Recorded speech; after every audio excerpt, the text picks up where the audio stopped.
thank you so much for your heart to use this Zoom as a platform to a wider ministry that the Lord can use you for. Yeah, so once again, we have participants from Malaysia and Singapore. Yeah, and also we have some of you who are already ministering in Zoom, and some of you who are participants in Zoom ministries, and you want to find out more how this can be used for your church or for any ministries that the Lord has called you to. So we have prayed just now. Pastor Elaine has led us all in a word of prayer. So I'm going to share my slides right now. Okay. Now we are in a Zoom training. Yeah, praise be to the Lord for technology.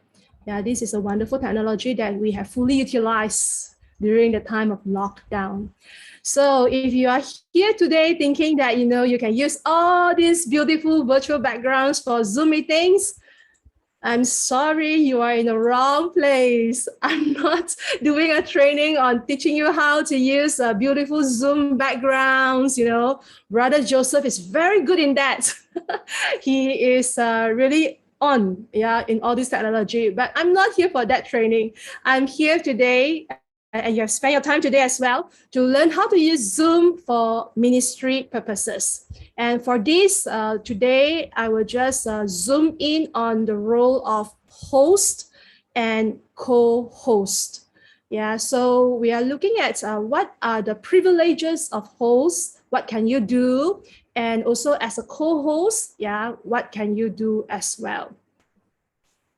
So we are going to cover all this today. We are going to look into all these different aspects: signing into Zoom, appointing a co-host, spotlighting, muting, unmuting the mics, camera on, camera off, sharing screens, whiteboard and annotations, breakout rooms, recording, live streaming, and of course, the very important one, how to schedule a meeting.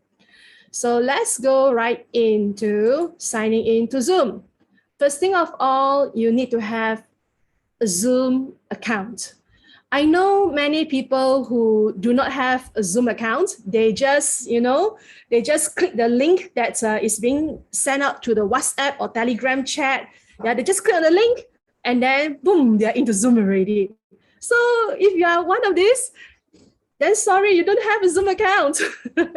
You will need to register a Zoom account in order to have the privileges of being a host or a co-host. So the first thing of all is that do sign up a free Zoom account. Yeah. So what you need to do is you just need to go to the Zoom www.zoom.com, and you just need to open a free account with Zoom. Yeah, so it's very simple. And when you have done so, then you can start to open a Zoom meeting. So this is what you can see, when you are a host. So this is my screen, what you see as a host. You have security over here. You can see participants. And then, of course, you can also do polls. Polls are great for quizzes. If you want to find out how many of your participants can come into a ministry on Wednesday night, Friday night, or Saturday morning, you can also do a quiz. So they can, in the meeting itself, they can pick Wednesday night, Thursday night, or Saturday morning for the availability for the meeting. So quizzes like this, polls like this are very beneficial. Of course, you can see chats, you can see share screen down here. You can also see record, of course, breakout rooms as well. And the thing that we love a lot during this time is reactions, because we can send a smiley face without typing smiling or laughing, or LOL, So you can also see apps, So apps are extra features by Zoom. This one, you need to enable it at the Zoom website. So this one I won't cover today because this is something that is extra and we don't really use this unless it's, you want to collaborate with other apps. Then, of course, the other one that is very wonderful for a ministry, for a Zoom session is whiteboard. Whiteboard, you can do it for, gathering feedbacks from your group, gathering, some interaction from the participants. You can use whiteboard. So generally, when you are a host, you will have all these features here. You can see like this. And of course, the view here, the view button here, you get to see either the speaker view or the gallery view. Yeah, and then there is another shortcut here on the left top here. You will see original sound off or original sound on. Yeah, so this is basically useful if, let's say, you are leading worship, or if you are doing a live sharing whereby a few people are together and you need some background music. Yeah, so you can enable this and check on this if you do need so. Then you see this little green button here on the left of this original sound on off. This is the green button. If you were to click on it, then you can actually see the security features of your Zoom. For example, when you click on this button, then you will see first thing is your Zoom ID. What is your Zoom name? The link to it. Yeah, so you get to see all this. So if let's say you want to share, the Zoom ID, if you are in too many Zooms, Zoom 1, Zoom 2, Zoom 3, you've been zooming in and zooming out for the whole day, and you're not too sure which Zoom are you in now, yeah, then you can click on this green button, and that is a shortcut button for you to identify which Zoom meeting are you in now. Yeah. So sometimes you can be really busy zooming in and out. Praise God. All right. So when you have done so, yeah, so this is introduction of what you can see. Now, when you are a host, the wonderful thing is that you can do participant management. So I believe that most of you who are watching this right now, you are using your Zoom from your computer. Yeah, because if let's say you are on a handphone, yeah, or a mobile device, then the features are slightly limited. Okay, this would be what you will see when you are on the participant management on your on your computer, yeah, on the Zoom app in your computer. So when you click down here, this button here, remember this button here, the participants button here, when you click on it, then you will see who are the participants in your meeting. So you see who is the host. First thing is that you can see who is a host, yeah, and then you also get to see the list of people in the meeting with you. Yeah, so these are the list of participants. And then when you click on the participant, for example, I click on guest, yeah, when I click more, you'll get to see different things that, you as a host can do. For example, you can chat with these participants. You can also ask the participant to turn on the video, to start the video. You can also pin the camera of these participants. For example, if you are in a ministry and then you are opening it up to a lot of people and you are not too sure who is this person from, and you are chatting with a person, you want to have a big view of the person, then you can click on pin. When you click on pin, only that particular camera will be enlarged on your screen. Everyone else in the Zoom will not know that you have made that camera on the white screen on your computer. Yeah, no one can see that except you yourself. So pin is useful if you want to get to know the person you are speaking to without letting all the other people know. Okay, so that is pin. Of course, as a host, you can also transfer host to someone else. Like for example, in FaithLine, every Sunday, when the service has started, then I will always transfer the host to Brother Joseph Ng. Yeah, he will be the host every Sunday. So you will have a lot of communication from Brother Joseph and team. So make host, you can transfer host like this. And then of course, you see another button down here. Yeah, make co-host. You can have as many co-hosts as possible.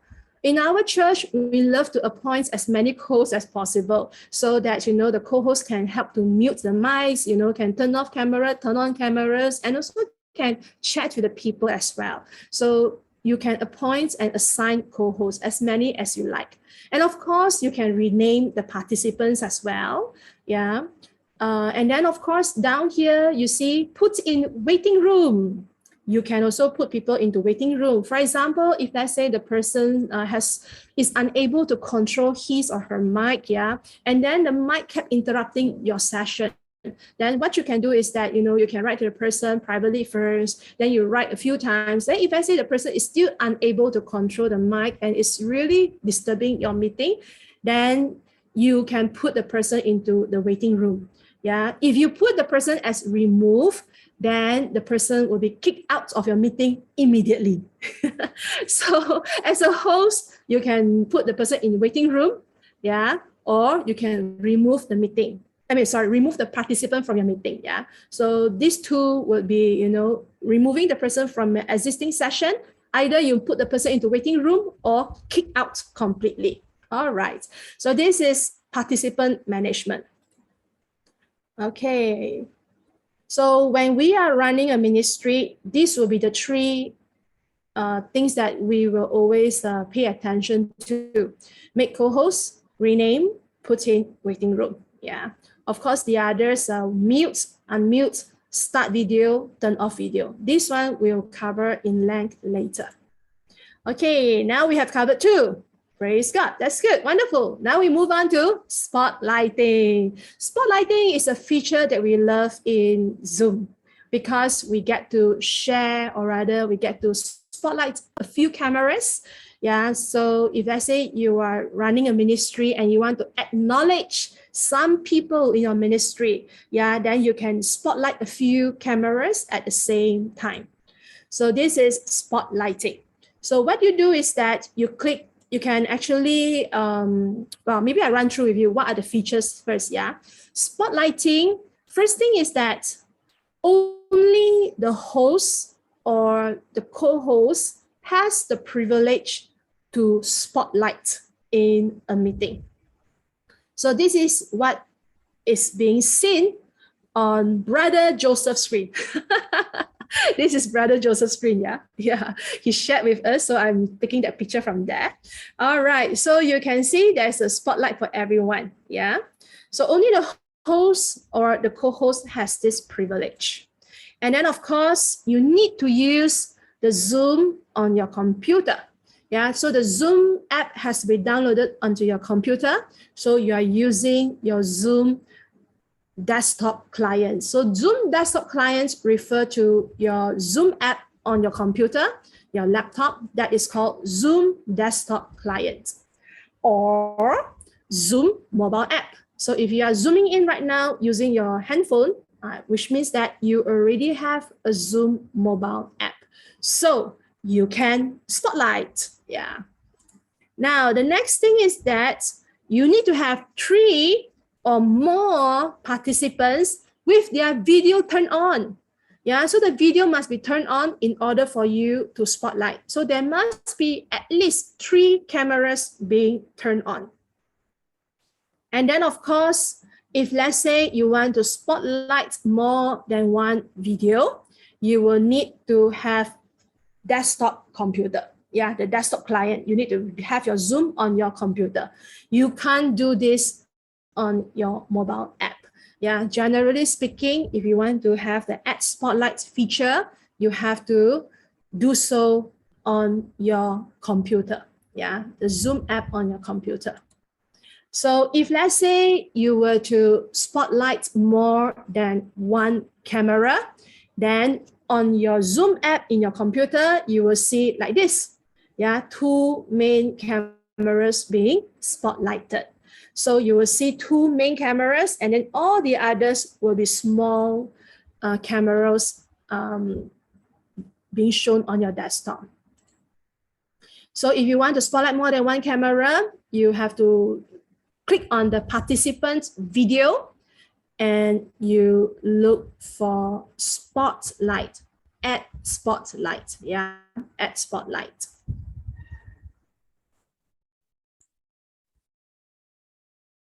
Okay, now I'm going to pause for a while. Okay, so far, is it okay? Yeah, so far it's quite clear, right? Yeah, so what I'm going to do is that after I've run through the whole briefing, then I will put all of you as co-hosts so you all can try all the features. Yeah, so after I finish the briefing. All right, so let me just proceed first. Yeah, okay. All right, so now the next privilege of the host and the co-host is muting and unmuting of the mics. Okay, so you can, of course, mute the participants one by one, individually. How do you do so? You just need to go to the participant list. Yeah, go to the participant list. And then when you click on the participant list, you'll see all your participants. And then you can see the button here. Yeah, you can see this ask to unmute, right? Yeah, so you just click on that. Yeah, so if I say the person's mic is not muted, yeah, the person is unmuted, then you will see here, this button here as mute instead of ask to unmute. Yeah, so that's option one. Now, option two is this. Go to the camera, the person's camera. Yeah, for example, this one is the camera of the guest. Yeah, and then at this camera here, you will see three dots up here. You will see these three dots here. You can click on first. Next to it, you can see ask to unmute. This is the first step you can do, ask to unmute from here. Or the other option that you can do is you can click on the three dots and then you will see ask to unmute here on the list that open up. So you can click on this. So you have two options, option one or option two from the camera of your participants. So generally, when you want to mute and unmute, you can first do so from the list of participants, which is available down here. Or second, go to the selected participant, go to the camera of the participant. Option one, ask to unmute here. Option two, ask to unmute in the three buttons there, the three dots there. All right, so this is muting and unmuting individually, one by one. You can also mute all your participants as a group. In one shot, mute everybody. This is the good feature of Zoom. That's how we can do our magic trick very fast. Yeah. How do you do so? Very simple. Go to your participant list. The reason why I love the participant list and I started off by showing you the participant management, because you can do a lot of things when you come to the list here. Yeah. So go to your participant list. Okay. See the three dots down here? Yeah. See the three dots down here? Yeah. Can you see the mute all that is next to it? Okay, you can click that to mute everyone at one go, or you just click on these three dots and it will open up to all this. Can you see these features here?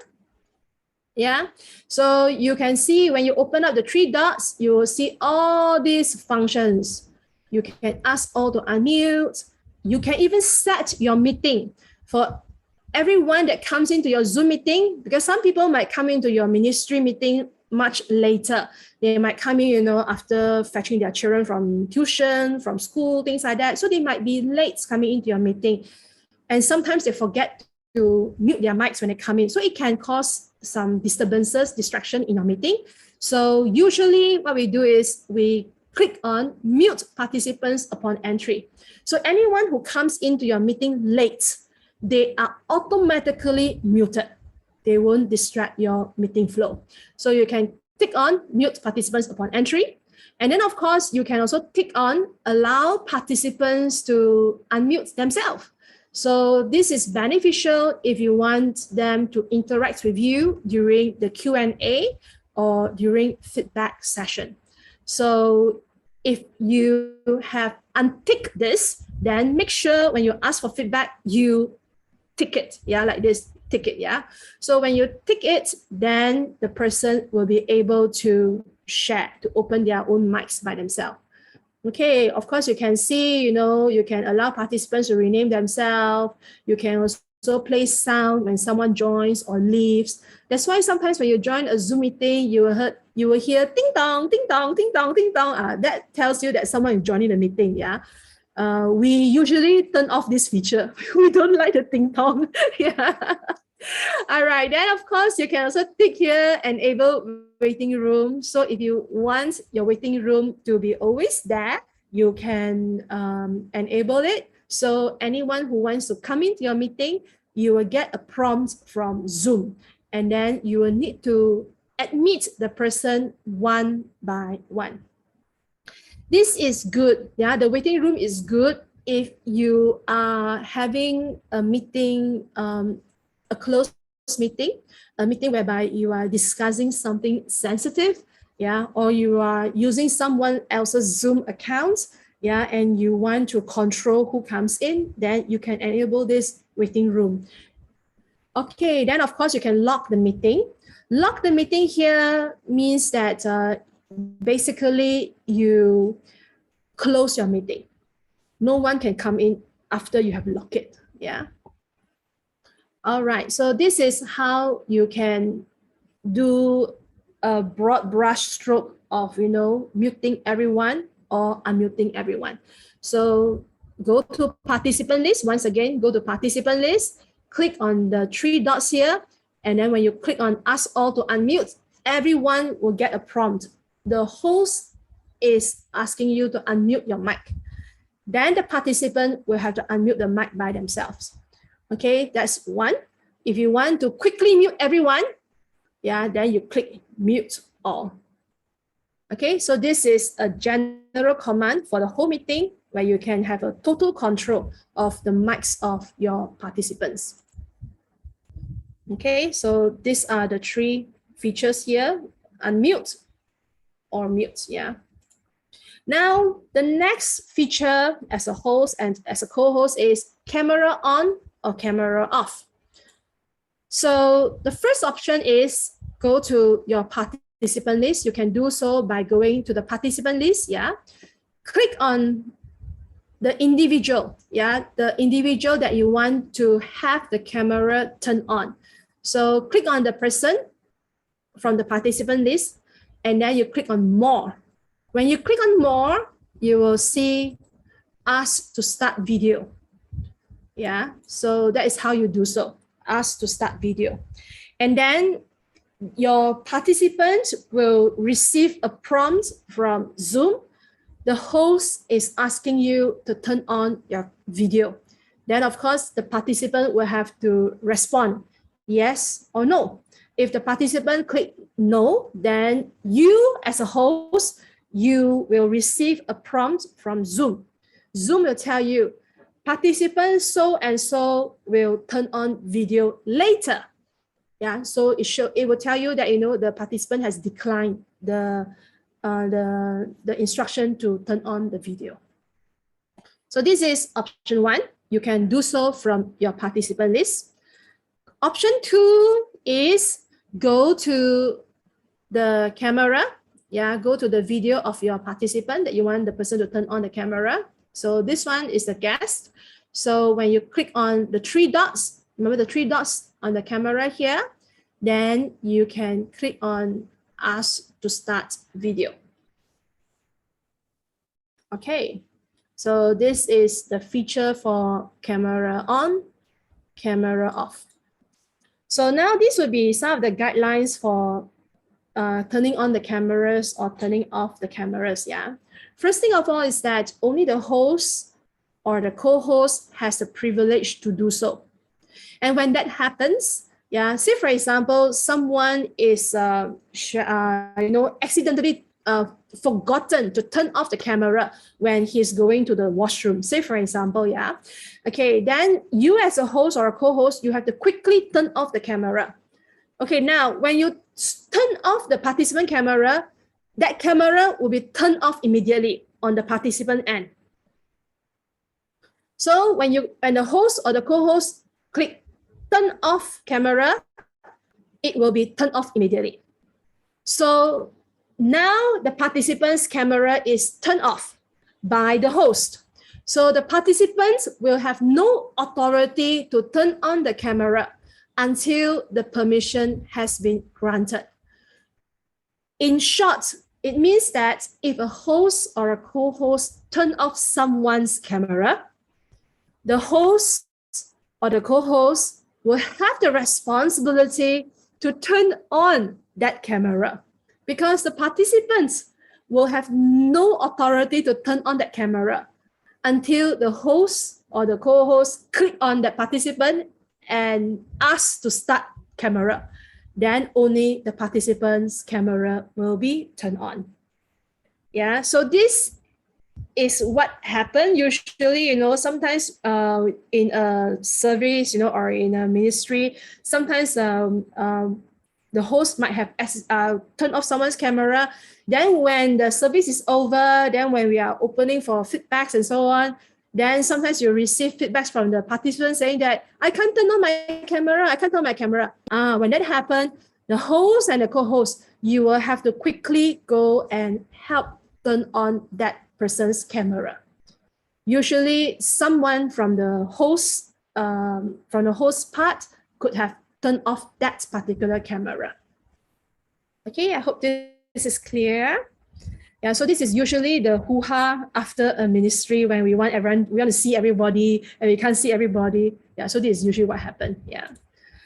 Now we come to the sixth feature of a host and co-host, which is sharing screens. Okay, sharing screens is wonderful. This is a very good option that we have, because we can share YouTube, we can share worship songs, we can share a sermon from YouTube, we can also share our PowerPoint file, we can share also a document from our computer with the participants in the Zoom.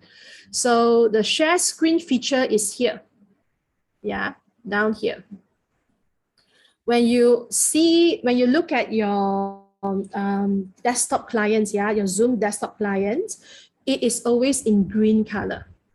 Yeah, the share screen button is always in green. Okay, so share screen. So it is very useful to share PowerPoint, video, YouTube, or even sharing the Bible verses from Bible Gateway or Bible Hub. Yeah, you can also do so. Okay, so this is what you do when you want to share screen. First thing of all is pick one of these options on top here, basic, advanced, or files. So if I want to just share my the screen, one of the screens I have, for example, I want to share my PowerPoint, yeah, or my Bible verse here, Philippians 1. I want to share this verse here from Bible Gateway. Then I just need to go to basic. Yeah, so I'll just select basic. And then option 2, the step 2. Step 2 is from all the buttons, all the screens that are open up here, I will choose what I want to share with my Zoom participants. So step 2, pick the one that you want to share. So over here, I pick the Bible verse. Then step 3, when you share screen, are you going to share sound or no sound? So if you are going to share a video or a PowerPoint with animation, please make sure you tick share sound. Share sound. Yeah, so share screen, you have 3 steps. Pick one of these, basic. Second, step 2, pick one of the screens you want to share. Step 3, share sound, or you do not want to share sound. So 1, 2, 3. So it's very easy. Share screen is perfectly easy. Yeah. So if you want to play a background music while waiting for the participants to zoom in, yeah, say for example, you are early, yeah, and then you want everyone to come in early. So while they are coming in, while they are zooming in, you want to play light worship sound, music, So there's a background music that you want to play to welcome your participants, yeah. Then you can do so also from your Zoom. It's wonderful. How do you do so? Step 1, instead of choosing basic, choose advanced. Choose advanced. Step 2, select computer audio. Computer audio. Step 3, make sure you share sound. Yeah, share sound. So this is also from the share screen feature. Yeah, so sharing a background music.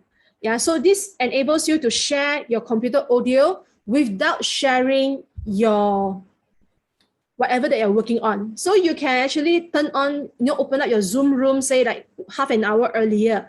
So you allow people to come into your Zoom, so they can come in and then you can play your background music. You can play the background music that you have been playing on your computer. So everyone gets to hear your music, but they cannot see what you're working on your computer. So with this feature, they can hear the background music, but they cannot see what you're working on. So you are free to work on your PowerPoint slides, or if you are meditating, you're reading a certain verses, then you get to read your verses by yourself, but your participants won't know what you are reading. So step 1, advanced. Step 2, computer audio. Step 3, sharing sound. Okay. So we have covered 6 features, 6 beautiful features of hosts and co-hosts. Now we are going to look at whiteboard. Now, whiteboard is here, right here, down here, next to the apps. Okay, so whiteboard is here. So when you click on whiteboard, you will actually be led to a whiteboard on your Zoom. So then Zoom has changed the whiteboard feature. It's totally different from what we have last month. So now whiteboard is a new feature whereby you can save whatever that has been put onto the whiteboard. So you can use the whiteboard for brainstorming activities. So say, for example, the church leaders are meeting, or you are discussing with your ministry members, and you need to come to a conclusion, but you need everyone to chip in their ideas. Then you can use the whiteboard feature here. Everyone can write something there, and then you can actually export the file as image or PDF. So that is an extra feature that Zoom has actually upgraded to. So whiteboard is something that you can actually test. But for ministry purposes, that you are doing it for Elijah Challenge, or healing ministry, usually whiteboard is not used at all. So whiteboard function is not used. Whiteboard is only for planning meetings, for discussion, for Bible studies. Maybe you want feedbacks from your participants, whiteboard will be useful for that. But other than that, church service, ministry, healing ministry, we don't use whiteboard. So I won't show you a lot of things on whiteboard. So that's all about whiteboard for today. And then annotations. Annotations. Have you ever encountered people scribbling on the screen when the pastor is preaching, or when somebody is sharing a testimony, then suddenly you see a line just straight across your screen? That is annotation. So sometimes annotation can happen, accidentally by participants, especially those who are zooming in from the handphone. So as a host, what you can do is you can disable annotation from your Zoom accounts. So for all FaithLine Zoom accounts, we have disabled annotations. So our hosts and our co-hosts, they do not have the headache of clearing all the annotations, wiping it clear. And so the hosts and co-hosts are free from taking care of this housekeeping stuff. So we have actually disabled all annotation. So if you are going to use Zoom for your own ministry, you can go to your Zoom accounts on the website, on the browser. Go to your Zoom account there, and then under the account setting, disable annotation. You can do so easily. So just in case, if I say somebody has accidentally annotate something on your screen, then you will see this little bar here. You can see this bar here, and then you see the more. More.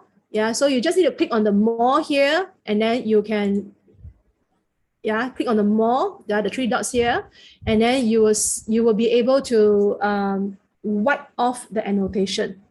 Or click on disable annotation. Now, this is breakout rooms. Breakout rooms are very important, especially when you need to have a one-on-one counseling, or if let's say the participant who has come in for healing, the person needs inner healing, so you might need to spend a longer session with an individual, then you can actually have a breakout room. So how do you have a breakout room? Okay, from your screen here, your Zoom screen here, yeah, look for the breakout room button right here. Yeah, so click on the breakout room button, and then when you do so, Zoom will open up like this on your screen. Yeah, so you can create how many breakout rooms you want. So say for example, you have 40 participants and you want to have 5 breakout rooms. So Zoom will automatically, yeah, you can click on assign automatically. So Zoom will automatically assign 8 person per room. Yeah, so then it will list down here 8 participants per room. Right now, for this example that you are seeing on the screen, I have only 2 participants, including myself. So I can only create 1 breakout room. So Zoom calculated for me, yeah, assign automatically 1 participant per room. Yeah, so that is one option you can do where you have time. It doesn't matter who goes into what room, then you can click on assign automatically. Or you can click on assign manually.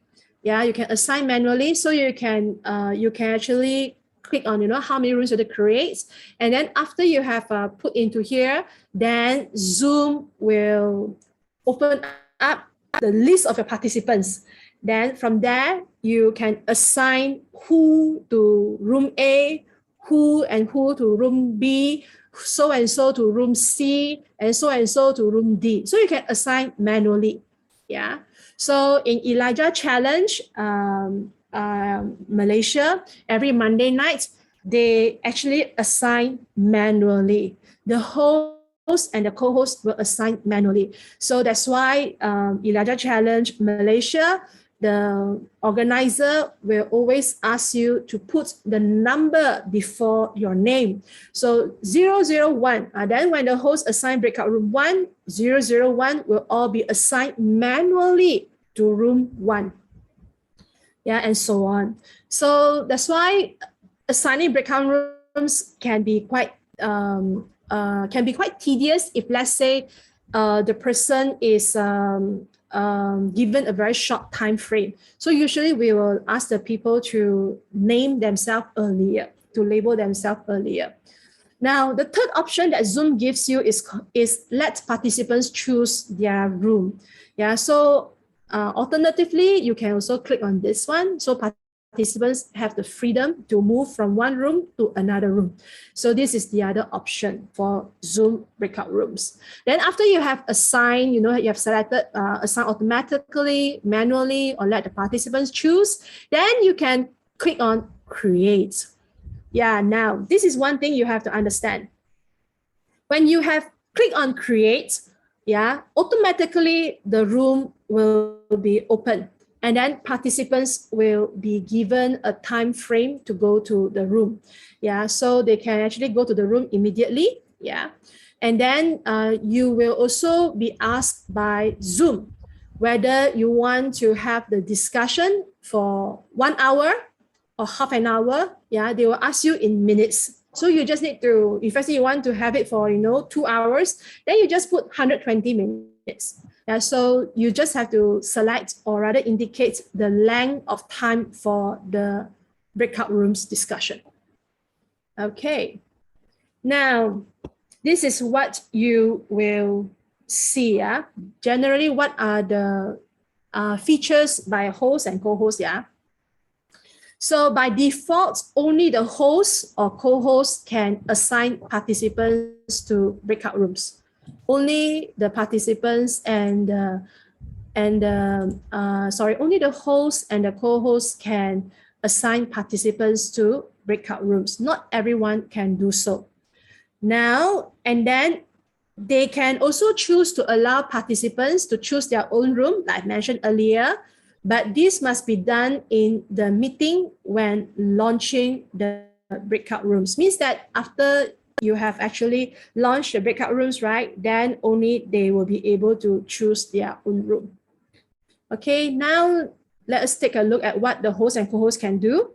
So host and co-host can assign, they can start, they can end the breakout rooms.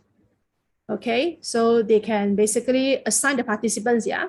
Now, the second thing that they can do is they can move about. They can move from one room to another room. Then they can move from room B to room C, and then so on and so forth. So they can basically be in all breakout rooms. And also hosts and co-hosts can send out a broadcast message to everyone. So they can send out a message from their computer and all the breakout rooms will receive the same message. Like for example, if you have given an instruction to all the breakout rooms to discuss a Bible verse, and then you forgot to tell them the time frame, then you can send out a broadcast message to them. Let us come back to the main room in 15 minutes, say for example. Yeah, so all participants will receive the same message. If someone in the breakout rooms has asked for help, like for example, the participant A, I can't find the Bible verse, say for example, yeah, and the person doesn't ask the breakout rooms leaders, the person asks for help, yeah, who will receive the help notification? Only the host. Can you see here? Only the host will get the notification. All co-hosts will not see the help, the SOS. They will not see the SOS message by the participant. Only the host will see the SOS notification. All right. And then, of course, the last feature here, yeah, both hosts and co-hosts, they can view all activity statuses of participants, which means that they can see all the comments in the chat, all the raising hands, all the smiling faces, all the reaction buttons, they can see all that. Yeah, so the host and co-host can see all activity statuses of participants. Now, the next feature is recording. So first thing is that where is the button to record? Yeah, so the button to record is right here. This is what you see on the host account. Yeah, this is the host account. So the record button is here. Now, when you are zooming into FaithLine Zoom services on Sundays or even on the weeknight services, you will always see the record button as well. You can also see that because we have actually enabled recording feature to every participant so they can record. Yeah. Now, if let's say you are the host, we recommend that you click on record to the cloud. When you click on record, you can choose either record on this computer or record to the cloud. We recommend that you click on record to the cloud. Why? Because when you record to the cloud, the Zoom will automatically have a setting for it. For example, you will have the name of the speaker in the camera, in the camera of the speaker. So for example, now I'm speaking, right? And my camera is being spotlighted. So in the recording of Zoom, my name is featured in my camera there. Yeah. And then also the other thing is that when you click on record to the cloud, you also get to have the speaker view, which is being fully screened on the computer, on your screen, instead of having all the small cameras being shown. So generally, we would recommend that you choose record to the cloud. Okay. The reason why we do not encourage recording to your own computer is this. I have tried before, during the pandemic, I tried to, record to my own computer, and the service was 2.5 hours to 3 hours. Yeah? Oh. After the service has ended, right, I need to let my computer run for 1 hour plus, to convert the Zoom files into a recording file. So I have to wait for that long to convert. So my computer cannot be turned off during that session, during that conversion period. So there was one time I accidentally turned off my computer thinking that I have already got the file ready because it was more than 1 hour. But mana tahu, when I turned on the computer, the file wasn't converted fully. I lost the whole recording of that service. Yeah, so because of that, I realized that, from that time onwards, I try to encourage my ministry partners and all to record to the cloud as far as possible so that there won't be the error that I made the other time. Now, live streaming. Live streaming is like, what we do at our church, FaithLine Church. So we do have a Zoom service. So the Zoom service will basically take in all that we view on site. Yeah, so they will be recorded and then being streamed into the Zoom account. And then from the Zoom, it is being shown onto Facebook. Yeah, so it's actually tied into our Facebook page. Now, what and how do you do so? So first thing of all is that live streaming, you will need to, first thing is you need to know that the button is here, the 3 dots here. Then when you click on the 3 dots, you can choose live on Facebook, live on YouTube, live on Twitch, or live on custom live streaming service. For our services, for FaithLine services, it is live on custom live streaming services. It is not live on Facebook. Yeah, live on Facebook is totally different. Live on Facebook, you do not schedule for the live broadcast. But for ours, we can schedule it 24 hours earlier. It cannot be scheduled earlier than 24 hours. So it can only be scheduled like the maximum 24 hours or lesser than that, like half an hour before the service. You can schedule a live service from Zoom. So when we do so, when we click on that, then it will be live on custom live streaming services. Okay. Of course, we can choose to live on Facebook, which means that if let's say we choose on live on Facebook, right? Right now we turn on the Zoom and right now we go live. That is not scheduled. It is immediate. Yeah, so right now we have the Zoom and right now we live on Facebook. Then it is not like, announce. You can announce it way earlier, but you only go onto Facebook when you turn on the Zoom. I hope this is clear. I hope this is clear. Yeah.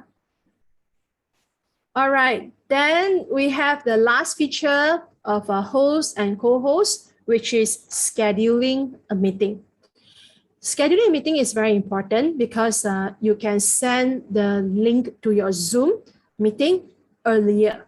Everyone will receive the link and then they can pre-plan ahead.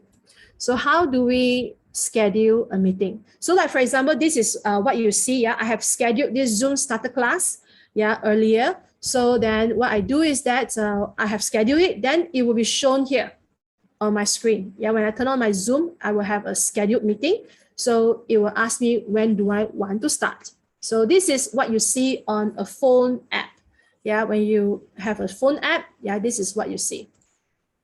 So how do you schedule other meetings? Okay, from here, you see the 4 buttons. Yeah, the 4 nice buttons here. Click on schedule. Schedule. And then from there, it will open up to schedule meeting. Then you can choose the name of your meeting. Yeah, you just rename it here. And then when do you want to have the meeting? The day, the time, and then the duration, how many hours for the meeting. And then of course, the time zone as well. Yeah, so I don't know why, but my Zoom will always go to Singapore first. I have to manually change it to Malaysia. I really do not know why. Yeah, I have been asked before, but I don't know how to change it to Malaysia, but I have to do it manually every time. So make sure your time zone is correct, yeah. And then of course, passcode. Okay, before passcode, you see this here, meeting ID? Generates automatically or you have a personal meeting, yeah. Zoom doesn't recommend sending out your personal meeting ID. For security reasons, they usually tells us not to send out personal meeting ID.